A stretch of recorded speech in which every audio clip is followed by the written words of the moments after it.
Olá, e retornando então com o Dr. Marcos Pagan, juiz de Direito, nós estávamos falando no final do bloco anterior sobre o novo projeto, o projeto do novo Código Penal. Eu quero reiniciar comentando o seguinte: o aborto, de acordo com esse projeto, deverá ser liberado até a 12ª semana, bastando um atestado médico ou de psicólogo, atestando que a mulher não tem condição psicológica para ter a criança. O senhor não acha, doutor Pagan, que isso equivaleria a permitir o aborto indistintamente num país como o nosso, onde se compra atestado médico na Praça da Sé, que é um absurdo e ninguém faz nada cá entre nós?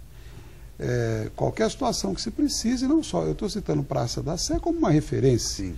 Como é que o senhor vê essa questão pontual que está no projeto do novo Código? Marcondes, a primeira observação que eu quero fazer é que essa é uma questão muito polêmica. Eu respeito que cada um tenha a sua posição, isso envolve inclusive valores religiosos, mas eu tenho uma preocupação grande, talvez semelhante à tua, em relação a isso, porque nós vemos como, às vezes, esses atestados e esses certificados, e nós estamos falando aqui de São Paulo, tem que imaginar isso no Brasil todo, né? Como eles realmente são objeto de falsificações, que é crime, né? Mas, às vezes, com conivência de médicos, infelizmente, às vezes falsificando, o nosso controle ele é muito ruim, e isso vai realmente acontecer. Nós sabemos que se tiver esse alargamento como o projeto prevê, isso vai realmente acontecer, nós teremos aí um canal muito fácil para esse tipo de fraude. É temerário, né? Eu entendo que seja temerário. E ainda nessa linha, como o senhor analisa o famoso ECA, o Estatuto da Criança e do Adolescente? Hoje se questiona muito o fato da maioridade penal, por exemplo, se dá aos 18 anos, quando com 16 anos já se escolhe o presidente da República. A gente tem visto tanta coisa aí, né, esses menores sendo até usados pelos criminosos. Como é que o senhor vê isso? Nós já não estamos na hora já não passamos a hora, já não é passada a hora para reformular o ECA? Não tenho dúvida disso em relação à maioridade penal, embora nós tenhamos uma necessidade de alteração da Constituição nesse sentido, diminuir de 18 para 16. Mas o Código Bastaria Civil... uma PEC, no caso. Há uma discussão se isso seria uma cláusula pétrea ou não, mas em tese precisaria de uma emenda constitucional. Com essa emenda constitucional, o ECA poderia caminhar nesse sentido. É preciso dizer que o Estatuto da Criança e do Adolescente tem muitos méritos e modificou a relação que nós tivemos com as crianças. A nossa sociedade tem uma responsabilidade muito grande em relação a isso, mas em relação especificamente a um ponto que é muito criticado, que é a forma como os menores infratores eles são punidos, nós precisamos, a meu ver, avançar. Também, de alguma forma, recrudescer. Hoje nós temos com 16 anos um acesso muito grande à informação. Os menores têm responsabilidade não só no âmbito criminal, agora também no âmbito civil. Com 16 anos nós tivemos também uma redução que antes era de 16 a 21 anos, hoje é de 16 a 18 anos, ele tem uma responsabilidade, ele é relativamente capaz, como nós dizemos civilmente, né? E nós precisamos acompanhar isso, né? Para que nós tivéssemos a possibilidade de que, a meu ver, o ideal seria a seguinte fórmula: entre 16 e 18 anos, haveria necessidade de fazer um exame. Antes de 16 anos, nós teríamos uma presunção absoluta de impunidade, de inimputabilidade, que nós chamamos, né?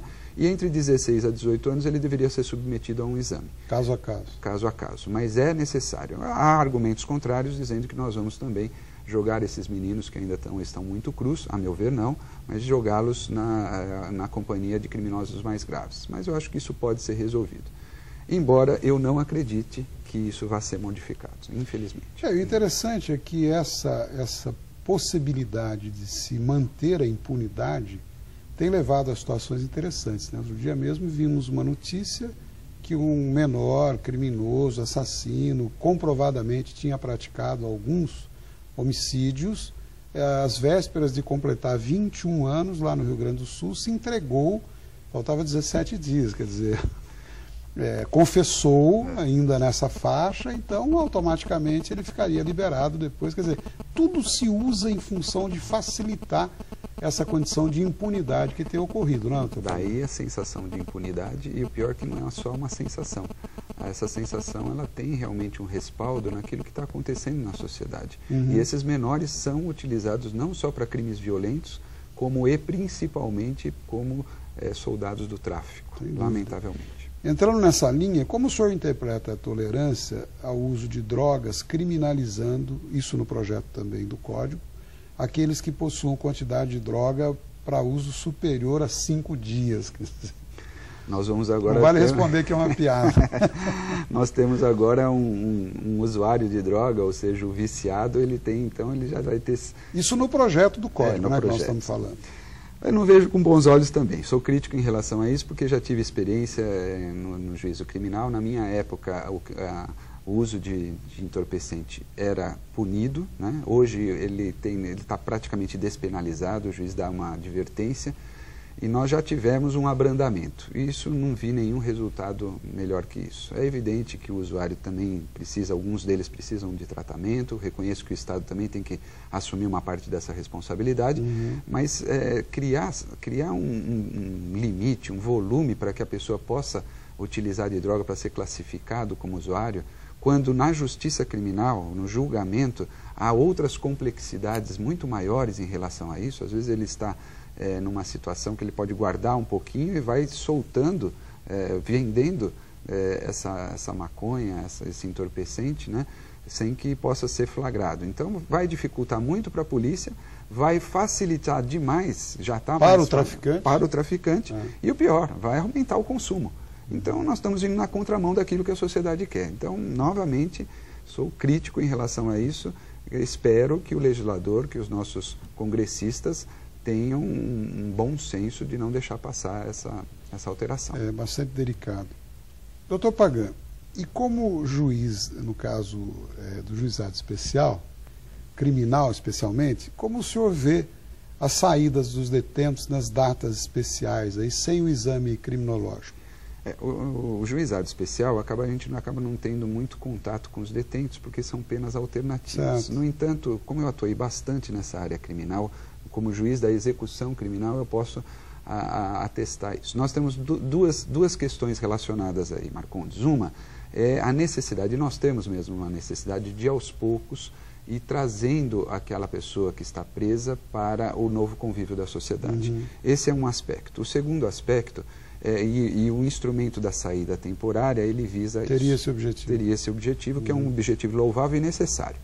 Mas isso tem, evidentemente, que ser feito da melhor forma possível. Por que eu digo isso?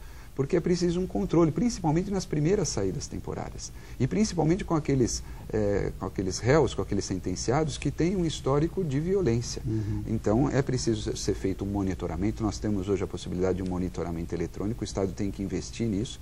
E é preciso também que haja um acompanhamento de profissionais para que ele possa exercer. O que não está havendo, né, doutor? Infelizmente não. Então não é que o sistema está errado, é que a legislação... A aplicação que estaria errada. A aplicação está equivocada. Bom, eu vou pedir mais um minutinho de licença a todos, a gente vai para um breve intervalo e já volta. Continue conosco. Até já.